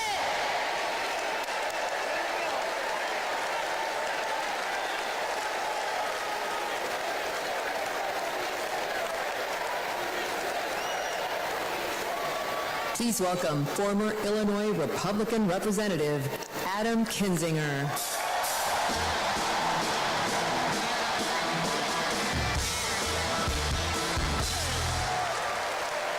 Hey, good evening. Good evening. Thank you, thank you, thank you. I'm Adam Kinzinger, and I am proud to be in the trenches with you as part of this sometimes awkward alliance that we have to defend truth, defend democracy, and decency. I was just a kid when I was drawn to the party of Ronald Reagan, to his vision of a strong America, the shining city on a hill. I was a Republican for 12 years in Congress, and I still hold on to the label. I never thought I'd be here, but listen, you never thought you'd see me here, did you? But I've learned something about the Democratic Party, and I want to let my fellow Republicans in on the secret. The Democrats are as patriotic as us.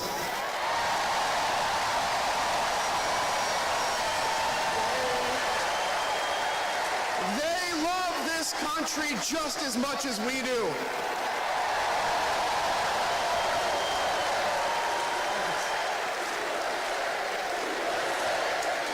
And they And they are as eager to defend American values at home and abroad as we conservatives have ever been. I was relieved to discover that because I've learned something about my party too, something I couldn't ignore. The Republican Party is no longer conservative. It has switched its allegiance from the principles that gave it purpose to a man whose only purpose is himself. Donald Trump is a weak man pretending to be strong. He is a small man pretending to be big. He's a faithless man pretending to be righteous. He's a perpetrator who can't stop playing the victim. He puts on, listen, he puts on quite a show, but there is no real strength there. As a conservative and a veteran, I believe true strength lies in defending the vulnerable. It's in protecting your family. It's in standing up for our Constitution and our democracy. That is the soul of being a conservative. It used to be the soul of being a Republican. But Donald Trump has suffocated the soul of the Republican Party.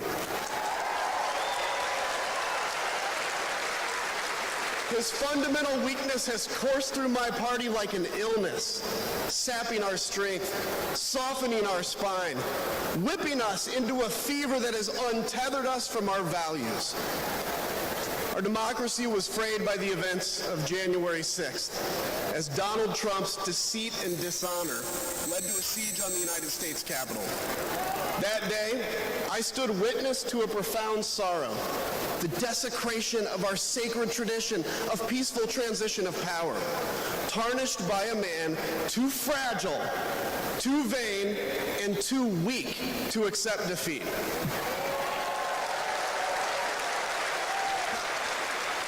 How can a party claim to be patriotic if it idolizes a man who tried to overthrow a free and fair election? How can a party claim to stand for liberty if it sees a fight for freedom in Ukraine, an attack pitting tyranny against democracy, a challenge to everything our nation claims to be, and it retreats? It equivocates. It nominates a man who is weirdly obsessed with Putin. And his running mate who said, quote, "I don't care what happens in Ukraine." Yeah, and he wants to be vice president. Yeah. How can a party claim to be conservative when it tarnishes the gifts that our forebears fought for? Men like my grandfather, who served in World War II, who believed in a cause bigger than himself, and he risked his life for it behind enemy lines. To preserve American democracy, his generation found the courage to face down armies. Listen, all we're asked to do is to summon the courage to stand up to one weak man.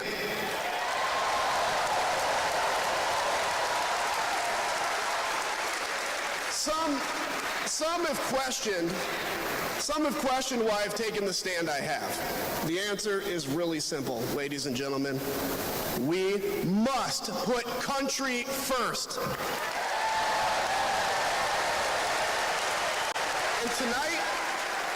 And tonight, as a Republican speaking before you, I'm putting our country first.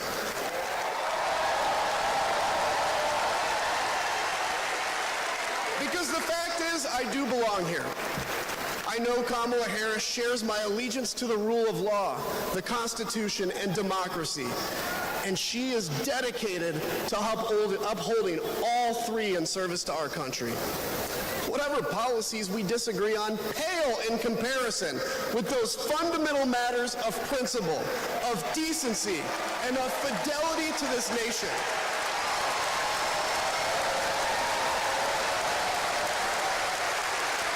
Listen, to my fellow Republicans, if you still pledge allegiance to those principles, I suspect you belong here too. Because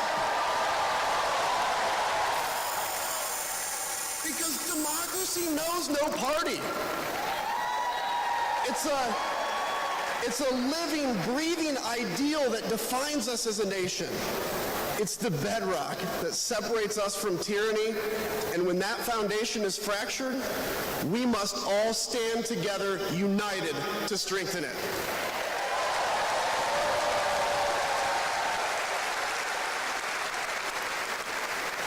If you think those principles are worth defending, then I urge you, make the right choice.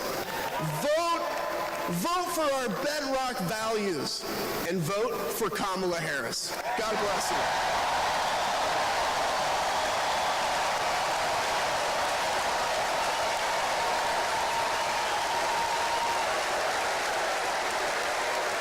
Please welcome lawyer, policy advocate, and sister of the Vice President, Maya Harris.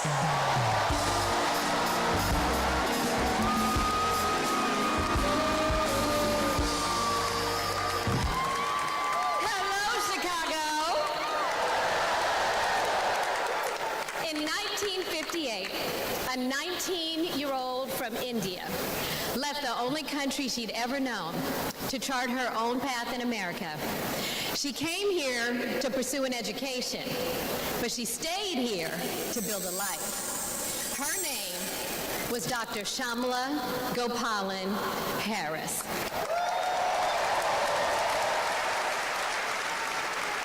But we called her Mommy. Mommy was so many things to so many people.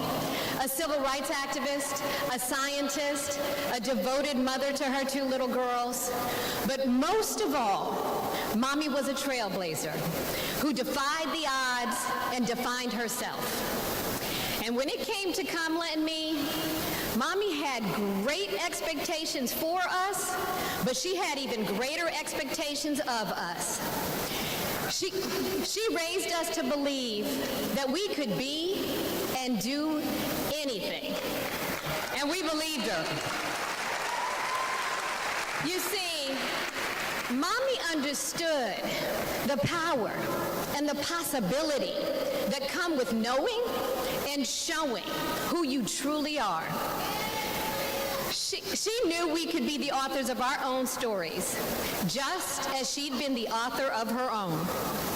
Mommy's journey and the opportunity that she wanted for Kamala and me, that's a distinctly American story.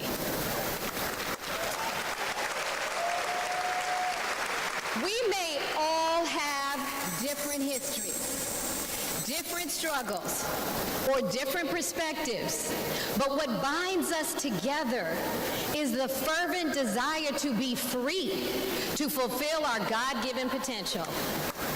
Kamala's entire life has been about fighting for each of us to have that freedom.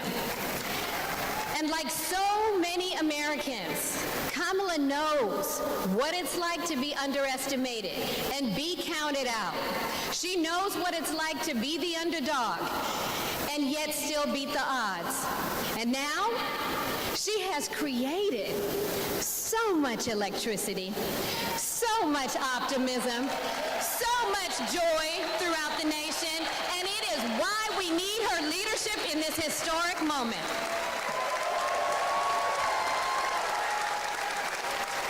We are living in a time when some are trying to divide us, to separate us in ways that make it difficult for us to come together. Well, look, my sister rejects that view. Where others push darkness, Kamala sees promise. Where others feel detachment, Kamala fosters connection. Where others want to drag us back to the past, my sister says, hold up now, we are not going back.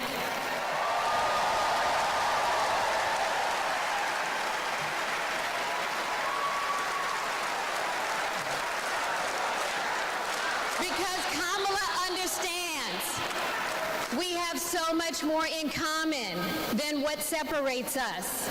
She knows the measure of our success isn't just winning an election. It's about who we bring along and lift up in the process. And so as I look out at all of you today and take in this incredible moment, I so wish that Mommy could be here tonight. I can just see her smiling, saying how proud she is of Kamala. And then, without missing a beat, she say, "That's enough. You got work to do." She would tell all of us to roll up our sleeves and get to work, to elect a leader who sees the potential in each of us, a leader who cares for all of us, a leader who fights for every one of us. Our Democratic nominee, my big sister, the next President of the United States, Kamala Harris.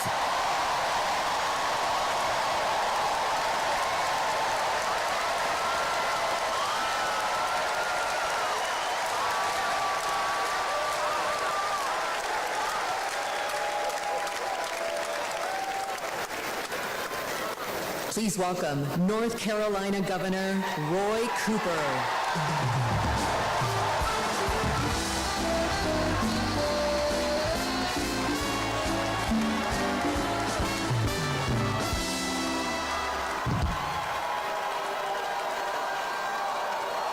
Hello, America. I'm Roy Cooper, the last guy standing between you and the moment we're all waiting for. So I'm going to get right to it. All week, you've heard stories about my friend Kamala. I want to take you behind the scenes of one of them. 2011 was a rough time for American homeowners. Hundreds of thousands were losing their homes to illegal foreclosure. I was Attorney General in North Carolina, while Kamala had just become California's.